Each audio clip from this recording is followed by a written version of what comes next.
చేయనియ్యా ఈగ కూడా వాడనియ్యా అని చెప్పి ఇంట్లో తీసుకొని అదే రోజు ఆమెతోటి అతని మిత్రులకు నేను ఫోన్ చేస్తే వాళ్ళు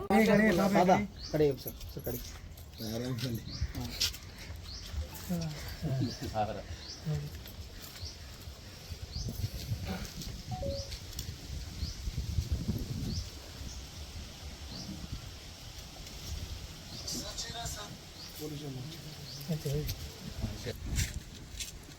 పేరు నస్పూర్ భాగ్యలక్ష్మి, నా భర్త పేరు వినయ్. కొంతకాలంగా నా భర్తను వడ్నాల మమత, అతని భర్త అయిన శ్రీనివాస్ వాళ్ళు చేయగానే నా భర్త చనిపోయిండు. ఆ మమత నా భర్తకు పదే మెసేజ్లు ఫోన్లు పెట్టడం వల్ల నేను ఒక రోజు అడగడం వల్ల ఆమె తమ్ముడు అవుతాడని చెప్పింది. అదే విషయం ఆమె భర్తకు తెలిసి నగునూరి నరేందర్కి చెప్పుకోగా అతను నా భర్తను ఇంటికి వచ్చి తీసుకుపోయి నీ భర్త పైన నేనేం చేయను మాట్లాడి పంపిస్తా అని చెప్పి ఇంట్లో నుంచి తీసుకుపోయిండు. నేను అర్థం చెప్పినా ఆడికైనా చెప్తే అతను వినిపించుకోలేదు. లేదు నీ భర్త మీద నేను ఎలాంటి హాని చేయనియ్యా ఈగ కూడా వాళ్ళనియ్యా అని చెప్పి ఇంట్లో నుండి తీసుకొని పోయిండు.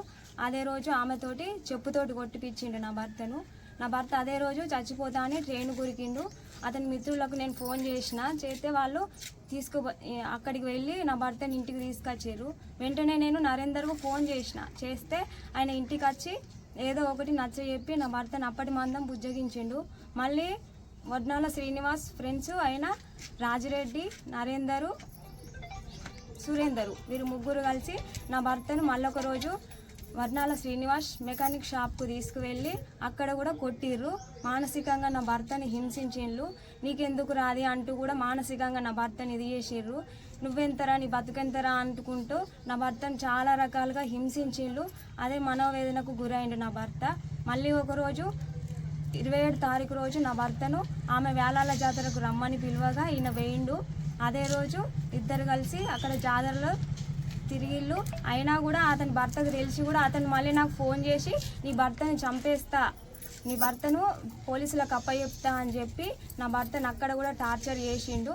ఈ విషయం నా భర్త నాకు ఫోన్ చేసి చెప్పిండు. చనిపోయే ముందు నేను చనిపోతున్నా, వాళ్ళు నన్ను ఇట్లా వేధిస్తారు, నన్ను ఇట్లా చేస్తారు, నేను చచ్చిపోతా అనుకుంటూ వెళ్ళి ట్రైన్కు పడి చనిపోయిండు. అసలు నా భర్త చనిపోవడానికి కారణం వీళ్ళు నలుగురు. వీరందరికీ శిక్ష పడాలి. నా పిల్లలు చిన్నోళ్ళు, నాకు ఎలాగైనా న్యాయం జరిగేటట్టు మీరందరూ చూడండి. అసలు నా భర్తను వాళ్ళే చంపేసిండని కూడా నాకు అనుమానం ఉన్నది. వాళ్ళంతటా వాళ్ళే తీసుకుపోయేసిరేమో అని కూడా నాకు అనిపిస్తాను సార్. నాకు ఎట్లా నన్ను న్యాయం చేయండి. ఆ పిల్లలు చిన్నోళ్ళు, నాకు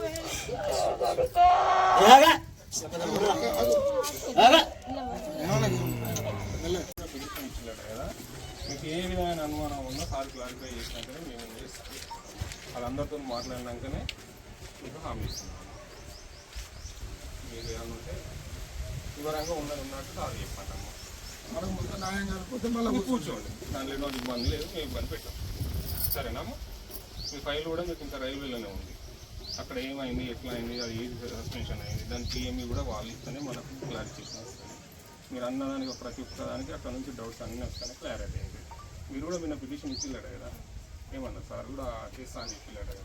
ఆ ఫైల్ వచ్చేటోటే ఈ పిటిషన్ తీసుకొని సార్ ఎంక్వైరీ చేసుకుంటాం అమ్మ. కొంచెం కూడా ఓకే ఉంటాయి. సరేనమ్మా? ఏం చేసింది అంటే ఇక సార్ కూడా తెలియదు కదా, వాళ్ళు అక్కడనే ఉన్నాయి, 2 రిపోర్ట్స్ అక్కడనే ఉన్నాయి. ట్రాన్స్ఫర్ రిపోర్ట్ అక్కడనే ఉంది, పిఎంఈ రిపోర్ట్, పంచనామా రిపోర్ట్ కూడా అక్కడనే ఉంది. ఓకేనమ్మా?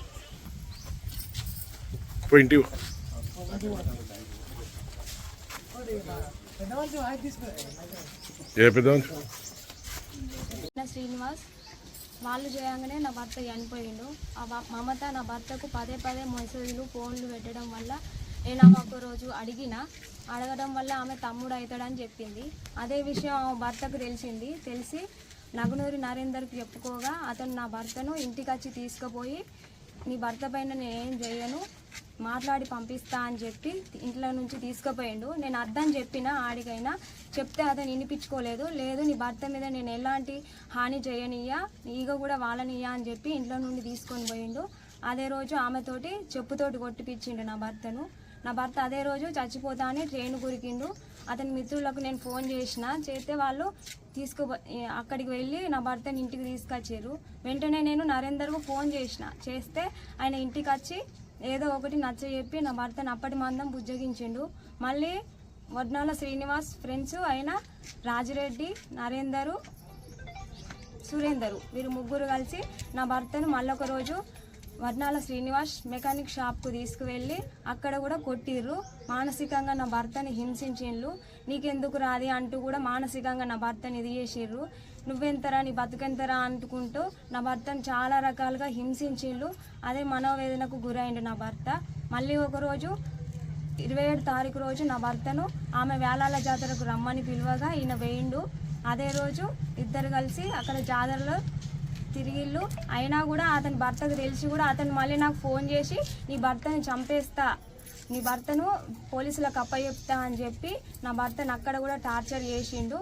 ఈ విషయం నా భర్త నాకు ఫోన్ చేసి చెప్పిండు. చనిపోయే ముందు నేను చనిపోతున్నా, వాళ్ళు నన్ను ఇట్లా వేధిస్తారు, నన్ను ఇట్లా చేస్తారు, నేను చచ్చిపోతా అనుకుంటూ వెళ్ళి ట్రైన్కు పడి చనిపోయిండు. అసలు నా భర్త చనిపోవడానికి కారణం వీళ్ళు నలుగురు. వీరందరికీ శిక్ష పడాలి. నా పిల్లలు చిన్నోళ్ళు, నాకు ఎలా అయినా న్యాయం జరిగేటట్టు మీరందరూ చూడండి. అసలు నా భర్తను వాళ్ళే చంపేసిండ్లని కూడా నాకు అనుమానం ఉన్నది.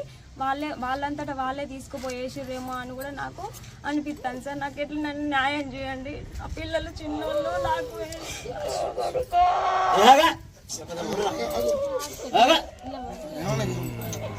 కాలంగా నా భర్తను వడ్నాల మమత, అతని భర్త అయిన శ్రీనివాస్ వాళ్ళు చేయగానే నా భర్త చనిపోయిండు. మమత నా భర్తకు పదే మెసేజ్లు, ఫోన్లు పెట్టడం వల్ల నేను ఆమె ఒకరోజు అడగడం వల్ల ఆమె తమ్ముడు అవుతాడని చెప్పింది. అదే విషయం ఆమె భర్తకు తెలిసి నగునూరి నరేందర్కి చెప్పుకోగా అతను నా భర్తను ఇంటికి వచ్చి తీసుకుపోయి నీ భర్త పైన నేనేం చేయను, మాట్లాడి పంపిస్తా అని చెప్పి ఇంట్లో నుంచి తీసుకుపోయిండు. నేను అర్థం చెప్పినా ఆడికైనా చెప్తే అతను వినిపించుకోలేదు. లేదు నీ భర్త మీద నేను ఎలాంటి హాని చేయనియ్యా, ఈగ కూడా వాళ్ళనియ్యా అని చెప్పి ఇంట్లో నుండి తీసుకొని పోయిండు. అదే రోజు ఆమెతోటి చెప్పుతోటి కొట్టిపించిండు నా భర్తను. నా భర్త అదే రోజు చచ్చిపోతా అని ట్రైన్ గురికిండు. అతని మిత్రులకు నేను ఫోన్ చేస్తే వాళ్ళు అక్కడికి వెళ్ళి నా భర్తని ఇంటికి తీసుకొచ్చారు. వెంటనే నేను నరేందర్కు ఫోన్ చేస్తే ఆయన ఇంటికి వచ్చి ఏదో ఒకటి నచ్చజెప్పి నా భర్తను అప్పటి మందం బుజ్జగించిండు. మళ్ళీ వడ్నాల శ్రీనివాస్ ఫ్రెండ్స్ అయిన రాజిరెడ్డి, నరేందరు, సురేందరు వీరు ముగ్గురు కలిసి నా భర్తను మళ్ళొక రోజు వడ్నాల శ్రీనివాస్ మెకానిక్ షాప్కు తీసుకువెళ్ళి అక్కడ కూడా కొట్టిర్రు. మానసికంగా నా భర్తని హింసించిండ్రు. నీకెందుకు రాది అంటూ కూడా మానసికంగా నా భర్తని ఇది చేసిర్రు. నువ్వెంతరా, నీ బతుకెంతరా అనుకుంటూ నా భర్తను చాలా రకాలుగా హింసించిండ్రు. అదే మనోవేదనకు గురైండు నా భర్త. మళ్ళీ ఒకరోజు 27 తారీఖు రోజు నా భర్తను ఆమె వేలాల జాతరకు రమ్మని పిలువగా ఈయన వేయిండు. అదే రోజు ఇద్దరు కలిసి అక్కడ జాతరలో తిరిగిళ్ళు. అయినా కూడా అతని భర్తకు తెలిసి కూడా అతను మళ్ళీ నాకు ఫోన్ చేసి నీ భర్తని చంపేస్తా, నీ భర్తను పోలీసులకు అప్పచెప్తా అని చెప్పి నా భర్తను అక్కడ కూడా టార్చర్ చేసిండు. ఈ విషయం నా భర్త నాకు ఫోన్ చేసి చెప్పిండు. చనిపోయే ముందు నేను చనిపోతున్నా, వాళ్ళు నన్ను ఇట్లా వేధిస్తారు, నన్ను ఇట్లా చేస్తారు, నేను చచ్చిపోతా అనుకుంటూ వెళ్ళి ట్రైన్కు పడి చనిపోయిండు. అసలు నా భర్త చనిపోవడానికి కారణం వీళ్ళు నలుగురు. వీరందరికీ శిక్ష పడాలి. నా పిల్లలు చిన్నోళ్ళు, నాకు ఎలా అయినా న్యాయం జరిగేటట్టు మీరందరూ చూడండి. అసలు నా భర్తను వాళ్ళే చంపేసిండ్లని కూడా నాకు అనుమానం ఉన్నది. వాళ్ళంతటా వాళ్ళే తీసుకుపోయేసిరేమో అని కూడా నాకు అనిపిస్తాను సార్. నాకు ఎట్లా నన్ను న్యాయం చేయండి. ఆ పిల్లలు చిన్నోళ్ళు, నాకు